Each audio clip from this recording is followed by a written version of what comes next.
সালামু আলাইকুম। ছোটবেলা থেকে একটা কথা আমার বাপ আমারে বলতো যে নিজের যতটুকু ওজন ততটুকু ওজনের মানুষের সাথে বন্ধুত্ব করবা। বড় লোকদের সাথে চলতে গেলে ঝামেলা তৈরি হয়, কারণ কখন তাদের কোন খেয়ালি চিন্তা আসে সেটা থেকে বিপদে পড়তে পারো। আরেকটা বাক্য বাংলাদেশে আছে যে আমাদের দেশে যেটা আমরা বলি যে পুলিশের সাথে বন্ধুত্ব করা, শত্রুতা করা দুইটাই বিপজ্জনক।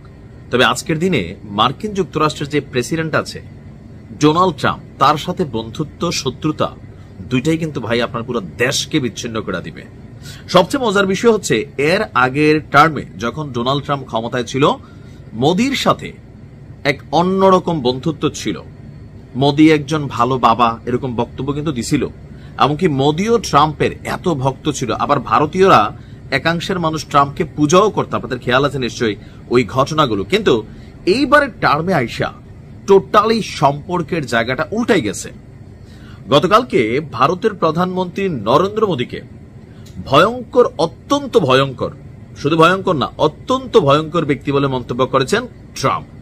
পাশাপাশি কাশ্মীরের পেহেলগামে হামলাকে কেন্দ্র করে ভারত এবং পাকিস্তানের মধ্যে যে যুদ্ধ শুরু হয়েছিল সেটি ট্রাম্পের ফোন কলেই থেমেছিল বলে দাবি করেছে ট্রাম্প। গতকালকে যুক্তরাষ্ট্রের মন্ত্রিসভার বৈঠকে উপস্থিত ছিলেন ট্রাম্প। বৈঠক শুরুর আগে সাংবাদিকদের সাথে মত বিনিময়কালে ট্রাম্প বলছে যে ভারত পাকিস্তানের সংঘাত শুরুর পর আমি অত্যন্ত ভয়ঙ্কর ব্যক্তি নরেন্দ্র মোদীকে টেলিফোন করছিলাম। ফোন কলে আমি তাকে জিজ্ঞেস করেছিলাম পাকিস্তানের সঙ্গে আপনাদের কি শুরু হয়েছে। তার রাগ এবং ঘৃণা ছিল প্রচন্ড। দুই দেশের মধ্যে এই অবস্থা বেশ কয়েক বছর ধরেই চলছে। এটা অনেকটা শত শত বছর ধরে চলা শত্রুতাপূর্ণ মনোভাব।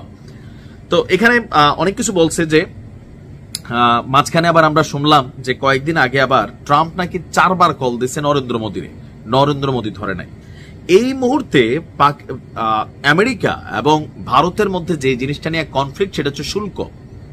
ভারতের নরেন্দ্র মোদীও আপনার কিন্তু ঝুঁকেঙ্গানে স্টাইলে আছেন। এমনকি তারা ভিন্ন পন্থা বের করছে, রাশিয়ার সাথে সম্পর্ক গভীর করছে, চীনের সাথে হাত মিলাইতে যাচ্ছে। কারণ আমেরিকা 50% শুল্ক এটা কিন্তু ফাইনালাইজ করে ফেলছে। ইভেন অলরেডি ভারতের সাথে বেশ কিছু যে কাপড় সহ এক্সপোর্টের যে চুক্তিগুলো আছে এগুলা কিন্তু ধাক্কা খাইছে।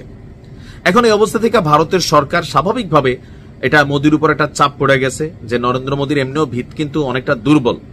এবার গাঠবন্ধন করে কিন্তু সরকার তৈরি করছে। বিজেপির এবার ক্ষমতা আসার সিস্টেমটা নিশ্চয়ই আপনাদের খেয়াল আছে। তো এই অবস্থায় ট্রাম্পের সঙ্গে আপনার যে শুল্ক নিয়ে সংঘাত শুরু করছে, এই সংঘাতে নরেন্দ্র মোদী এবং তার মন্ত্রিসভার যারা আছেন তাদের উল্টাপাল্টা কথাবার্তা, আমেরিকাকে চ্যালেঞ্জিং মনোভাবে নিয়ে যাওয়া আর ওই যে উল্টাপাল্টা তথ্য দেওয়া, এগুলোর কারণে কিন্তু ডোনাল্ড ট্রাম্প যথেষ্ট খেপছেন।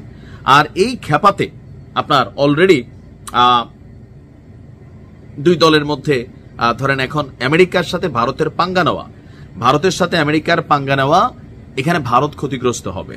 কারণ আমেরিকা আমেরিকাই ভাই, এটা বুঝতে হবে। বাংলাদেশ বলেন, ভারত বলেন, পাকিস্তান বলেন, এখানে আমেরিকা আমেরিকাই। আবার ট্রাম্প দেখেন ভারতকে সাইজ করার জন্য এখন পাকিস্তানের মধ্যে খুব পজিটিভ একটা ইফোর্ট দিচ্ছে। পাকিস্তানের সেনাপ্রধান অসীম মুনিরের সাথে ঘন ঘন কল করে সেখানে নিয়ে যাচ্ছে। অসীম মুনির আবার সেখানে বসে বসে বক্তব্য দিচ্ছে। কেউ কেউ বলছে যে আমেরিকা চাচ্ছে যে পাকিস্তানের সেনাপ্রধান যিনি, তিনি আগামী দিনের পাক প্রেসিডেন্ট হবে। সো এটা খুবই একটা কনসার্নেবল ইস্যু ভারতের জন্য।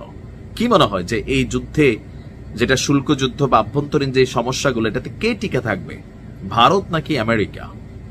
100% আমেরিকা। ভালো থাকুন।